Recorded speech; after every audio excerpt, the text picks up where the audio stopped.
Hello friends, एक बार फिर से आप सभी का स्वागत है आपके अपने YouTube चैनल दिशा स्टडी हब में। आज का यह वीडियो ज्योग्राफी से संबंधित है और यह ज्योग्राफी बूस्टर का पार्ट 6 है।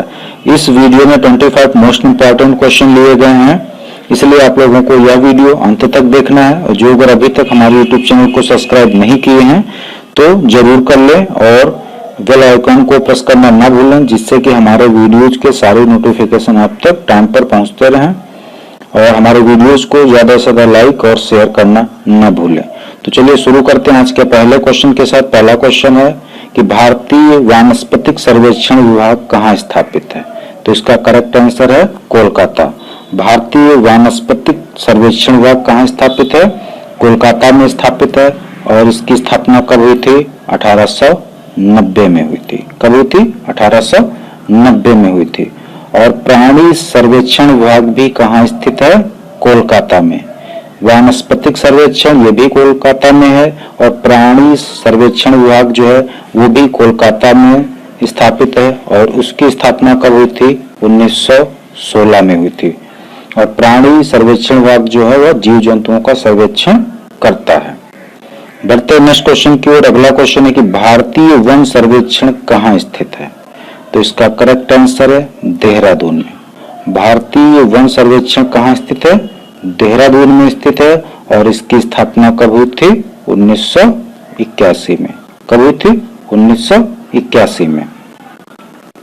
बढ़ते नेक्स्ट क्वेश्चन की ओर। अगला क्वेश्चन है वह क्षेत्र जो केंद्रीय परिक्षेत्र को चारों तरफ से घेरा रहता है उसे क्या कहते हैं? तो इसका करेक्ट आंसर है बफर क्षेत्र। बफर क्षेत्र एक ऐसा परिक्षेत्र है जो केंद्रीय परिक्षेत्र को चारों तरफ से घेरे रहता है। इसका प्रयोग सहायक क्रियाओं जैसे कि पर्यावरण शिक्षा, मनोरंजन, मूल तथा प्रायोगिक अनुसंधान इत्यादि के लिए किया जाता है। और इसमें एक और चीज की एक होता है केंद्रीय भाग बीच में, उसके बाहर बफर क्षेत्र होता है और उसके बाहर होता है संक्रमण क्षेत्र। ठीक है, तो ये बीच वाला जो होता है बफर क्षेत्र होता है, केंद्रीय भाग ये होता है और संक्रमण क्षेत्र ये होता है। बढ़ते हैं नेक्स्ट क्वेश्चन की ओर। अगला क्वेश्चन है कि भारत का प्रथम जैव मंडलीय आरक्षित के क्षेत्र कौन सा है? तो इसका करेक्ट आंसर है नीलगिरी। भारत का प्रथम जैव मंडलीय आरक्षित क्षेत्र कौन सा है? नीलगिरी है। और इसकी स्थापना कब हुई थी? 1986 में। इसकी स्थापना कब हुई थी? 1986 में। बढ़ते हैं नेक्स्ट क्वेश्चन की ओर। अगला क्वेश्चन कि भारत का सबसे बड़ा जैव मंडलीय आरक्षित क्षेत्र कौन सा है? तो इसका करेक्ट आंसर है मन्नार की खाड़ी। भारत का सबसे बड़ा जैव मंडलीय आरक्षित क्षेत्र कौन सा है? मन्नार की खाड़ी। और भारत का सबसे छोटा जैव मंडलीय आरक्षित क्षेत्र कौन सा है? डिब्रू साइखोवा। कौन सा है? डिब्रू साइखोवा। और यह कहाँ स्थित है? असम में स्थित है। और भारत का सबसे दक्षिणतम जैवमंडलीय क्षेत्र जो है वो ग्रेट निकोबार है। ठीक है, तो ये आपको तीनों इंपॉर्टेंट हैं, इसलिए याद रखना है। और इस वीडियो की जो अगर आप लोगों को पीडीएफ फाइल चाहिए तो नीचे डिस्क्रिप्शन बॉक्स में हमारे टेलीग्राम का लिंक दिया गया है, वहां से जाकर के आप डाउनलोड कर सकते हैं। बढ़ते हैं नेक्स्ट क्वेश्चन की ओर। अगला क्वेश्चन कि भारत का प्रथम राष्ट्रीय उद्यान कौन सा है? तो इसका करेक्ट आंसर है जिम कॉर्बेट पार्क। भारत का प्रथम राष्ट्रीय उद्यान कौन सा है? Jim Corbett park. और यह कहाँ स्थित है? उत्तराखंड में। कहाँ स्थित है? उत्तराखंड में। और सबसे इंपॉर्टेंट है कि इसका पुराना नाम क्या था? तो इसका पुराना नाम जो था वो हेली नेशनल पार्क था। क्या था? Heli national park. और इसकी स्थापना हुई थी 1935 में, जो कि अब जिम कॉर्बेट पार्क के नाम से जाना जाता है। बढ़ते हैं नेक्स्ट क्वेश्चन की ओर। अगला क्वेश्चन कि किस प्रदेश को टाइगर स्टेट भी कहते हैं? तो इसका करेक्ट आंसर है मध्य प्रदेश। मध्य प्रदेश को टाइगर स्टेट कहते हैं क्योंकि यहाँ पर सबसे ज्यादा राष्ट्रीय उद्यान है। कितने? 11। कितने उद्यान है? 11, इसलिए इसे टाइगर स्टेट भी कहते हैं। बढ़ते हैं नेक्स्ट क्वेश्चन की ओर। अगला क्वेश्चन कि भारत का सबसे बड़ा बाघ अभयारण्य कहाँ स्थित है? तो इसका करेक्ट आंसर है आंध्र प्रदेश। और उस अभयारण्य का नाम है नागार्जुन सागर। स्थित कहाँ है? आंध्र प्रदेश में। नाम क्या है? नागार्जुन सागर। और इसका क्षेत्रफल लगभग है 3568 वर्ग किलोमीटर। ठीक है, वर्ग किलोमीटर। बढ़ते हैं नेक्स्ट क्वेश्चन की ओर। अगला क्वेश्चन है कि किस प्रकृतिवादी व्यक्ति को बैडमैन ऑफ इंडिया कहा जाता है? तो इसका करेक्ट आंसर है सलीम अली। भारतीय पक्षी विज्ञानी और प्रकृतिवादी सलीम अली को बैडमैन ऑफ इंडिया कहा जाता है।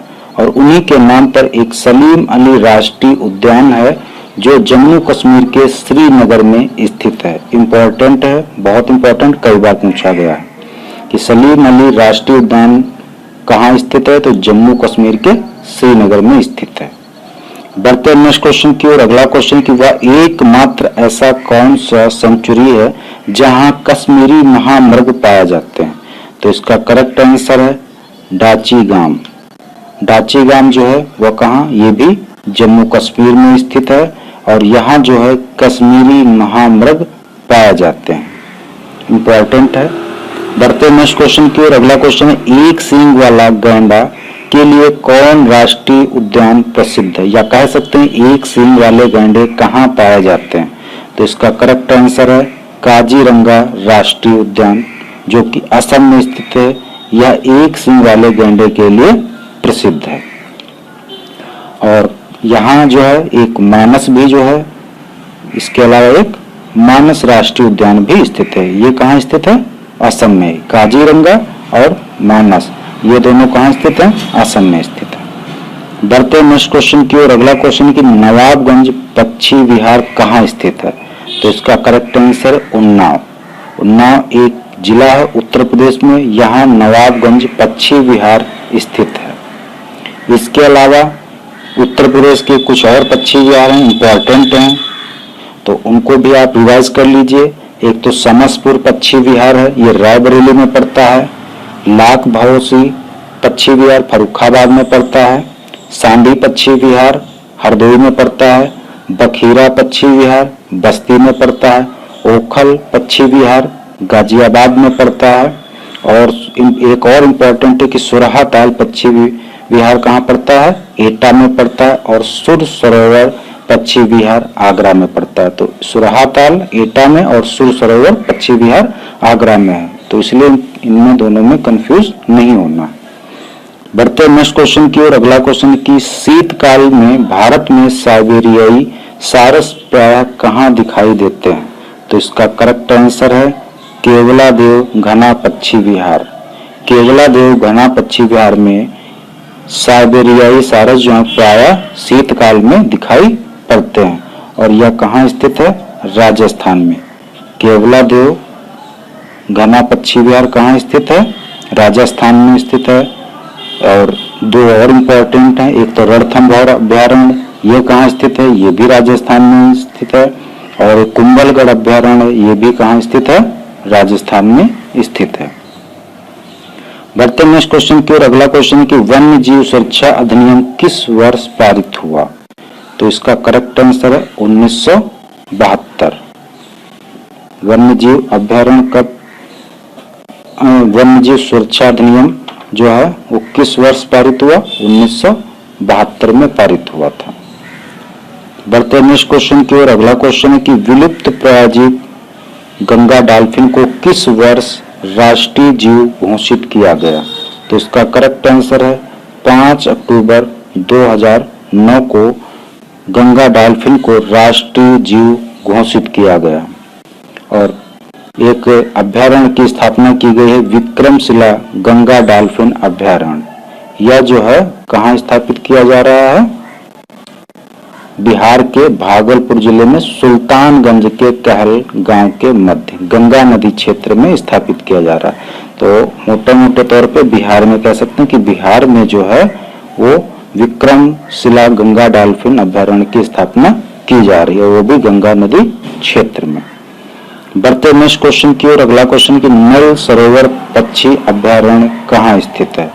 तो इसका करेक्ट आंसर है गुजरात। नल सरोवर पक्षी अभ्यारण्य कहाँ स्थित है? गुजरात में स्थित है।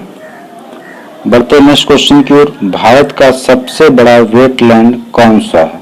तो इसका करेक्ट आंसर है वेम्बनाड कोल आर्द्रभूमि।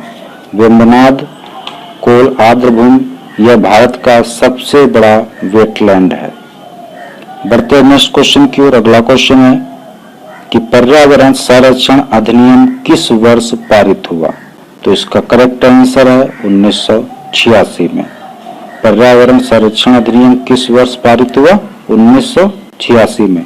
कई बार इनको मिलाने के लिए दे दिया जाता है, इसलिए आप लोगों को ये कंफ्यूज नहीं होना है, डायरेक्टली याद रखना है कि पर्यावरण संरक्षण अधिनियम कब पारित हुआ था? 1986 में पारित हुआ था। वन कानून जो है वो 1988 में पारित हुआ था। जल प्रदूषण निवारण कानून जो है 1982 में पारित हुआ। वायु प्रदूषण निवारण जो है 1972 में पारित हुआ। तो ये सभी इंपॉर्टेंट है। बढ़ते नेक्स्ट क्वेश्चन की ओर। अगला क्वेश्चन है राष्ट्रीय हरित न्यायाधिकरण एनजीटी की स्थापना कब हुई? तो इसका करेक्ट आंसर है 19 अक्टूबर 2010 में राष्ट्रीय हरित न्यायाधिकरण की स्थापना हुई और इसका हेडक्वार्टर कहाँ है? न्यू दिल्ली में। कहाँ पे है? न्यू दिल्ली में। बढ़ते नेक्स्ट क्वेश्चन की ओर। अगला क्वेश्चन की विश्व का सर्वाधिक ऊंचाई पर अवस्थित बाघ रिजर्व कौन सा है? तो इसका करेक्ट आंसर है नामदफा। नामदफा एक बाघ रिजर्व है और यह कहाँ है? अरुणाचल प्रदेश में स्थित है। ठीक है। और क्षेत्रफल की दृष्टि में भारत का सबसे बड़ा बाघ रिजर्व जो है वो नागार्जुन सागर श्रीशैलम है, जो कि आंध्र प्रदेश में स्थित है। और क्षेत्रफल की दृष्टि में सबसे छोटा बाघ रिजर्व पेंच वो महाराष्ट्र में स्थित है। कहाँ स्थित है? महाराष्ट्र में। और एक जो पेंच है वो तुम्हारा मध्य प्रदेश में भी है। एक पेंच अभयारण्य है वो मध्य प्रदेश में स्थित है और ये पेंच जो है महाराष्ट्र में स्थित है। बढ़ते नेक्स्ट क्वेश्चन की ओर। अगला क्वेश्चन है कि ऐसे पशु पक्षी और पौधे जो विलुप्त संकटग्रस्त होने की कगार पर हैं, इनकी जानकारी कहाँ दी जाती है? तो इसका करेक्ट आंसर अंतरराष्ट्रीय red book data, international book record red data, international book red data. ये जो है सर पीटर स्टॉक ने 1963 में सर्वप्रथम इसकी कल्पना की थी। कौन? सर पीटर स्टॉक ने 1963 में इसकी कल्पना की थी और सबसे पहले इसका विश्व में प्रकाशन किया गया था 1964 में। रेड बुक, अंतर्राष्ट्रीय रेड बुक डाटा का प्रकाशन कब किया गया? 1964 में। और इसमें ऐसे पशु पक्षी और पौधों के बारे में जानकारी दी जाती है जो विलुप्त हैं या विलुप्त होने की कगार पर हैं। बढ़ते हैं नेक्स्ट क्वेश्चन की ओर। अगला क्वेश्चन की पहली बार प्रोजेक्ट टाइगर नामक कार्यक्रम कब प्रारंभ हुआ? तो इसका करेक्ट आंसर है 1973। तो टाइगर के सर्वेक्षण के लिए प्रोजेक्ट टाइगर नामक कार्यक्रम चलाया गया और इसकी शुरुआत हुई 1973 में।